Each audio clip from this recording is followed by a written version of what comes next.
Assalamualaikum warahmatullahi wabarakatuh. Sholawat serta salam kita haturkan kepada junjungan Nabi Muhammad Shallallahu Alaihi Wasallam. Saudara-saudaraku, pernahkah kalian membayangkan apa yang akan terjadi jika kesabaran langit telah habis? Jika bumi menangis, dan langit mengirim balasan? Simak kisah menggetarkan ini sampai akhir. Dan jangan lupa untuk menekan tombol subscribe agar tidak tertinggal kisah-kisah penuh ibrah dan keajaiban dari channel ini. Malam menelan Gaza dalam kegelapan. Tidak ada listrik, tidak ada cahaya, kecuali kobaran api dari rumah-rumah yang terbakar. Asap pekat membumbung tinggi, menyatu dengan langit yang perlahan berubah muram.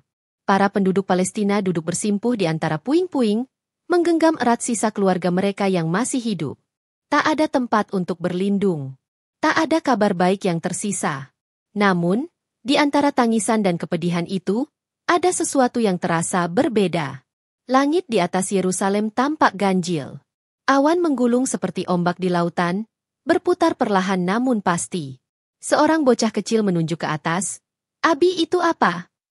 Sang ayah menatap ke langit, lalu mendekap anaknya erat. "Itu tanda bahwa Allah sedang mendengarkan," bisiknya lirih. Dari malam yang pekat, terdengar suara samar. Bukan suara mesin. Bukan pula suara rudal. Tapi seperti desir ribuan sayap yang berkepak serentak. Suara itu datang dari arah utara. Semakin lama, semakin jelas. Seolah-olah langit dipenuhi oleh makhluk bersayap yang belum pernah terlihat sebelumnya. Orang-orang keluar dari tempat persembunyian mereka. Mereka menengadah. Mereka melihat burung-burung. Bukan burung biasa. Makhluk-makhluk itu hitam legam, dengan mata menyala merah seperti bara. Sayap mereka lebar, namun tidak memancarkan cahaya. Mereka tidak berkerumun acak, tapi membentuk barisan teratur, seolah pasukan terlatih yang sedang dalam misi. Di setiap cakarnya, tergenggam batu kecil, namun batu itu mengeluarkan api yang tidak padam. Api yang membara tanpa asap, menyala tanpa membakar burung yang membawanya. Orang-orang yang menyaksikan itu bergetar tubuhnya. "Apakah ini burung ababil yang disebut dalam Al-Quran?" bisik seorang lelaki dengan suara parau. Seorang ulama tua di dekatnya hanya mengangguk pelan. Air matanya jatuh tanpa suara. Burung-burung itu tidak hinggap. Mereka hanya lewat di atas langit Gaza, menuju ke arah barat. Ke arah tempat yang selama ini menjadi sumber penderitaan, menuju kota-kota Israel. Di waktu yang sama, para jenderal Israel tengah duduk di ruang kendali militer. Mereka merayakan operasi bersih yang mereka anggap sukses. Mereka tertawa. Mereka bertepuk tangan. Namun tiba-tiba, monitor satelit menunjukkan sesuatu yang tak bisa dijelaskan. Titik-titik panas muncul di layar, terdeteksi bergerak di udara. Awalnya dikira rudal dari luar negeri. Tapi benda-benda itu terlalu kecil dan terlalu banyak. "Tembak! Tembak!" teriak seorang komandan. Iron Dome diaktifkan.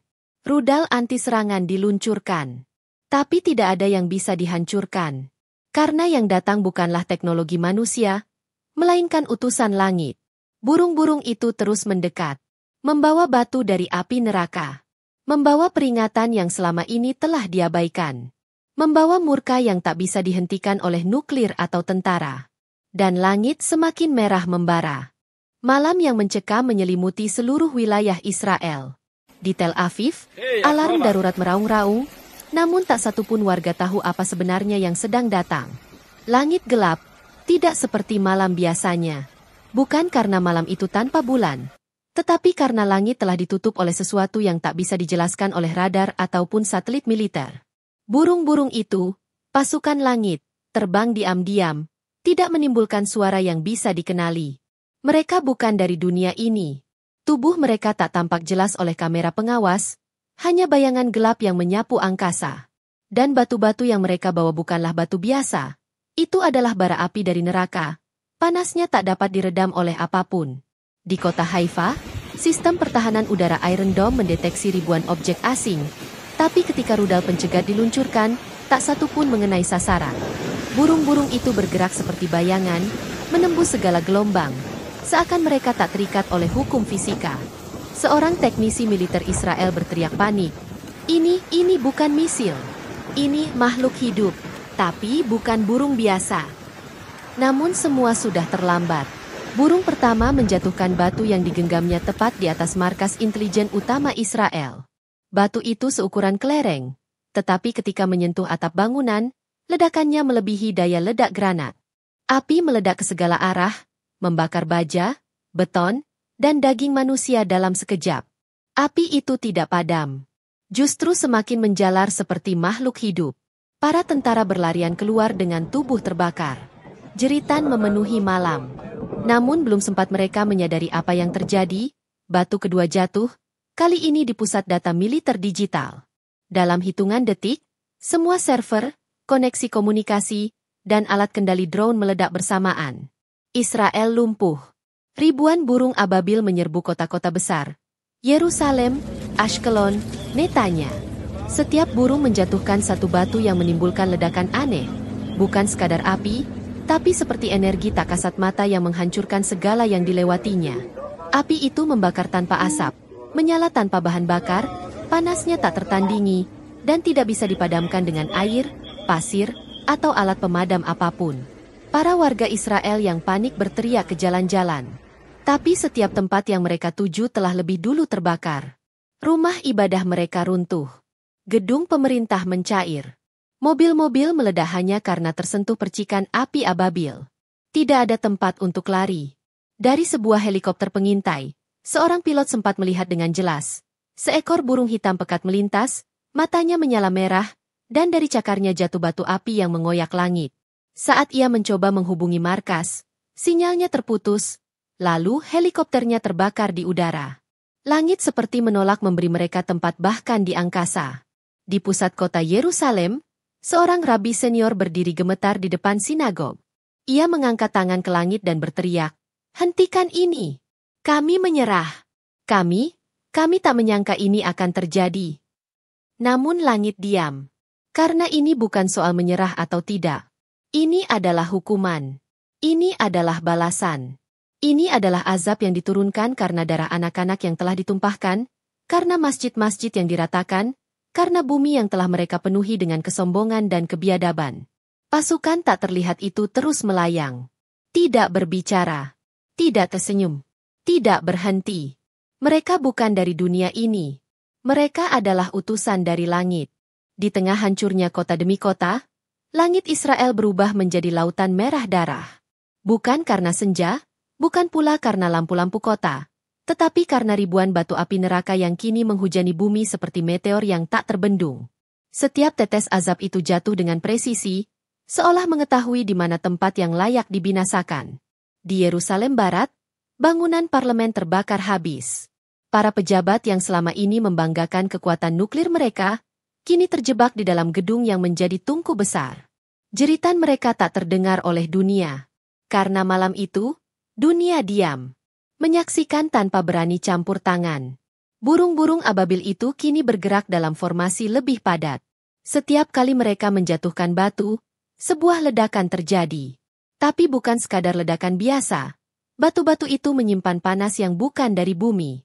Api yang muncul darinya tidak kuning atau oranye seperti biasa, melainkan biru kehijauan, berputar seperti pusaran neraka, menari-nari di atas puing dan tulang belulang. Api itu hidup. Ia mengejar siapapun yang mencoba melarikan diri. Tidak peduli usia, tidak peduli pangkat. Api itu seperti mengenal dosa, seperti memiliki kehendak. Di sebuah jalan di Tel Aviv, sekelompok tentara berlari, mencoba berlindung ke dalam bunker bawah tanah. Namun saat mereka membuka pintu besi setebal 50 cm, seekor burung ababil hinggap di atasnya dan menjatuhkan satu batu kecil. Tidak terdengar ledakan besar.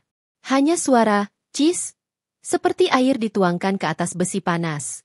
Tapi dalam 5 detik, seluruh pintu bunker mencair seperti lilin. Para tentara di dalamnya pun ikut meleleh. Tubuh mereka hilang, menyisakan hanya senjata dan bau daging terbakar. Api itu bukan hanya membakar tubuh, tapi juga membakar kesombongan. Pusat pengendali militer Israel yang biasa dipenuhi teknologi canggih kini rata dengan tanah. Satelit-satelit mereka tidak merespon. Jet-jet tempur jatuh sendiri dari langit, terbakar bahkan sebelum lepas landas. Bahkan tank-tank baja meleleh seperti plastik yang terkena kompor. Dan saat itu terjadi, dari Masjid Al-Aqsa, terdengar suara azan yang menggema indah ke seluruh penjuru langit. Allahu Akbar! Allahu Akbar! Suara itu tidak menggunakan pengeras. Tidak ada listrik di Gaza. Tapi gema itu terdengar oleh semua telinga. Bahkan oleh mereka yang sedang terbakar. Bahkan oleh mereka yang sudah hampir tiada. Seolah langit ingin memberitahu bahwa Yang Maha Besar telah mengambil alih panggung dunia.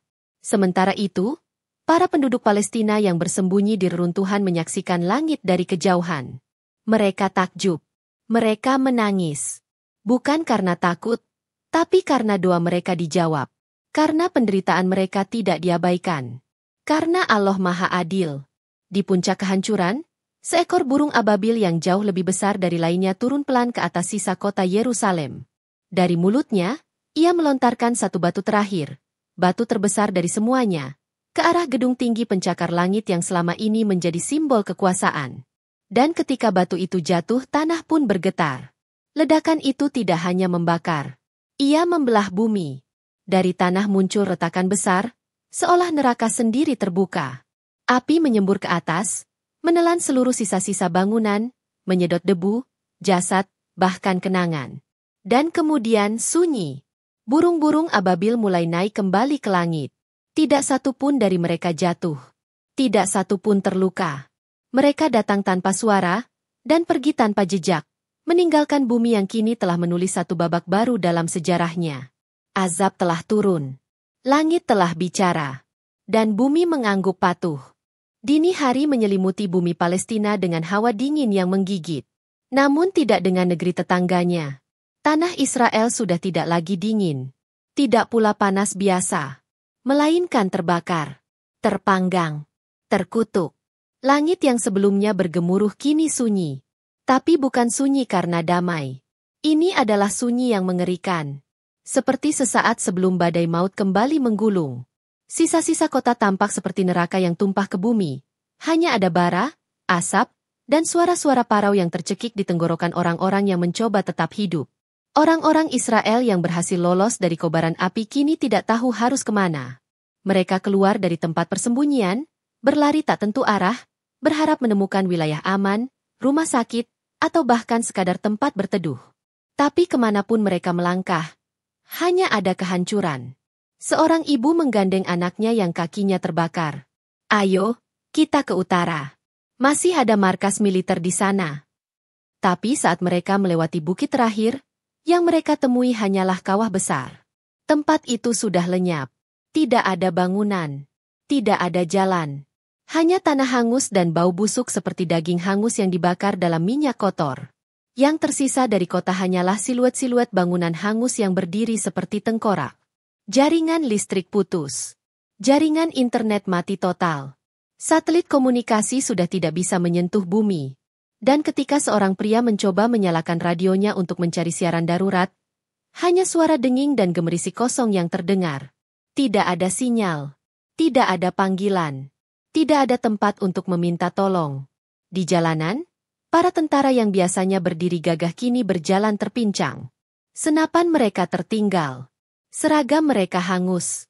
Helm baja tak lagi mampu melindungi kepala mereka dari debu panas. Salah satu dari mereka berteriak ke langit, "Kami hanya menjalankan perintah. Kami hanya tentara." Namun langit tak menjawab. Sebab mereka lupa bahwa yang mereka lawan bukan rakyat biasa. Tapi mereka telah memerangi doa. Menindas sujud. Merobohkan rumah Allah. Dan hari ini, yang menjawab adalah langit, bukan rakyat. Ribuan pengungsi Israel kini mencoba menyeberang ke barat, menuju perbatasan. Mereka membawa kantong kecil, berisi harta terakhir mereka. Namun perbatasan tak lagi terbuka. Negara-negara tetangga menutup pintu mereka. Karena mereka tahu azab langit tidak bisa dicegah, dan tidak boleh diundang masuk. Helikopter bantuan dari luar negeri pun hancur sebelum menyentuh tanah. Seolah bumi menolak segala intervensi. Tidak ada diplomasi.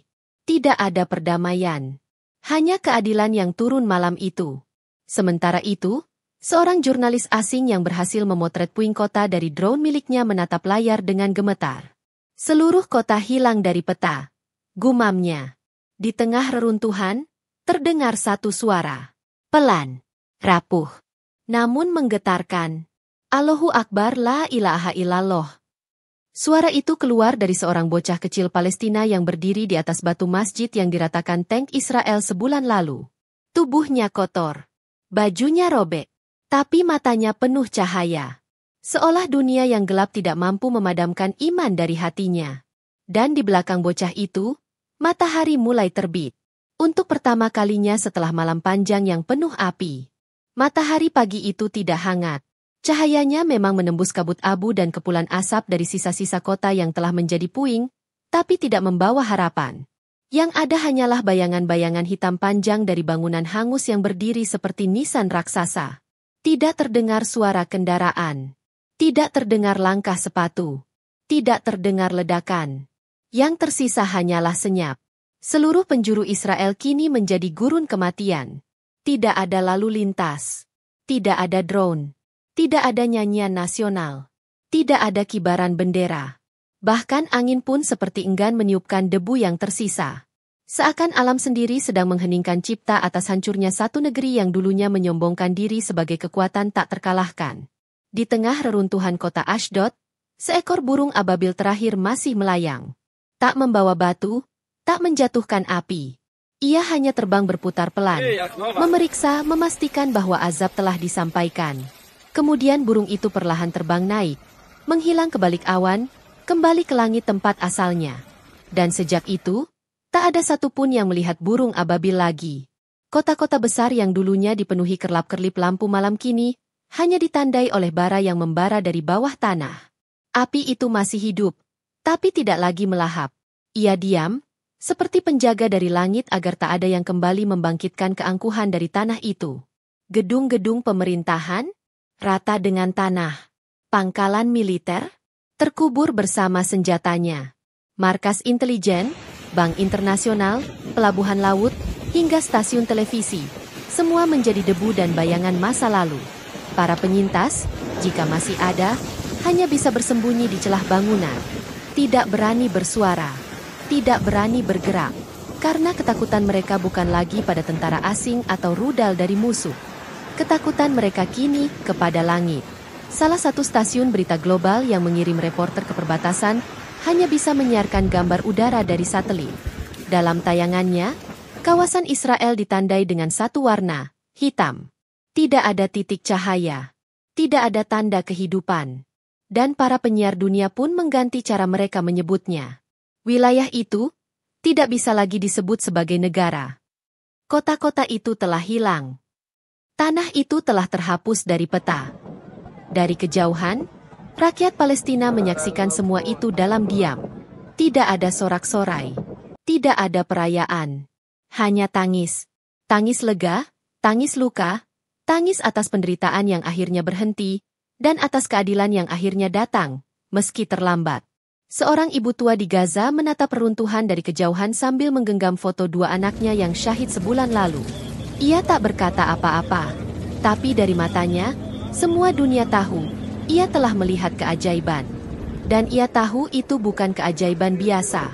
Itu adalah balasan dari Allah. Di Masjid Al-Aqsa, azan kembali berkumandang. Allahu Akbar, Allahu Akbar. Kali ini, tidak diiringi oleh tembakan. Tidak pula dihina oleh pasukan.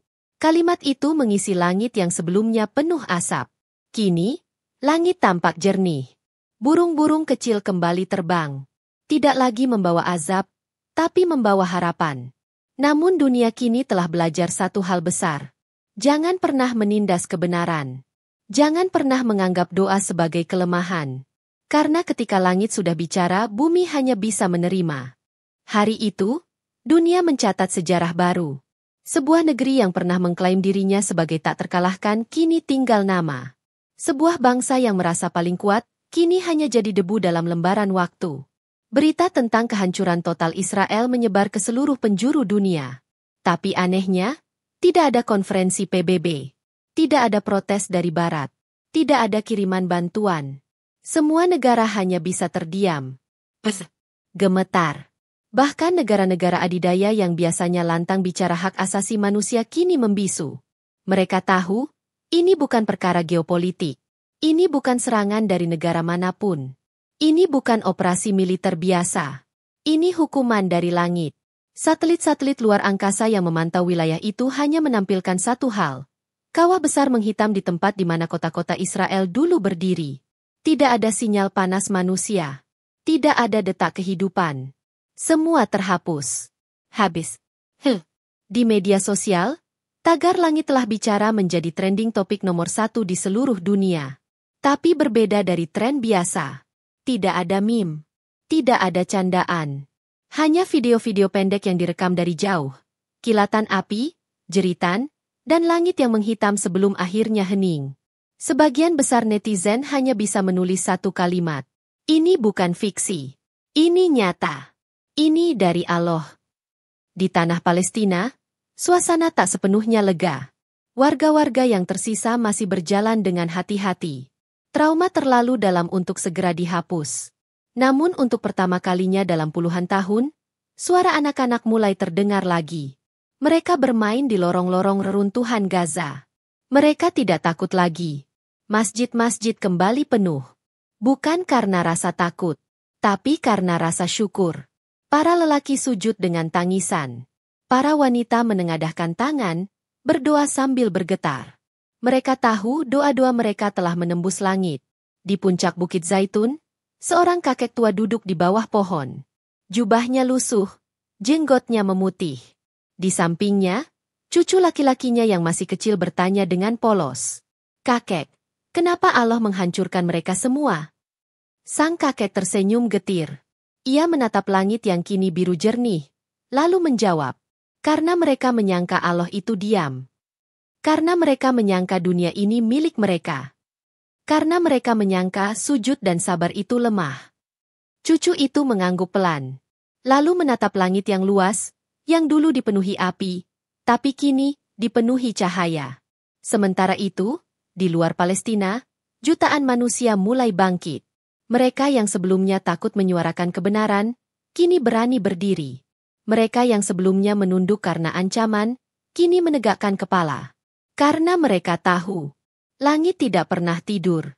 Dan ketika langit sudah bicara, dunia hanya bisa tunduk. Cerita ini bukan sekadar dongeng, tapi peringatan. Untuk siapapun yang mengira bahwa kekuasaan bisa membungkam kebenaran. Untuk siapapun yang menganggap senjata bisa mengalahkan doa. Untuk siapapun yang lupa bahwa ketika Allah sudah murka, tak satu pun teknologi bisa menyelamatkanmu. Maka tunggulah. Sesungguhnya aku pun termasuk orang-orang yang menunggu. Quran Surah As-Sajdah 30. Pengeras suara umum, jangan lupa untuk subscribe channel ini, agar tidak tertinggal kisah-kisah penuh hikmah, peringatan, dan kebenaran yang menggugah iman kita semua. Suarakan kebenaran. Jangan pernah diam. Karena diamnya kita, bisa jadi membiarkan kezaliman terus berkuasa. Wassalamualaikum warahmatullahi wabarakatuh.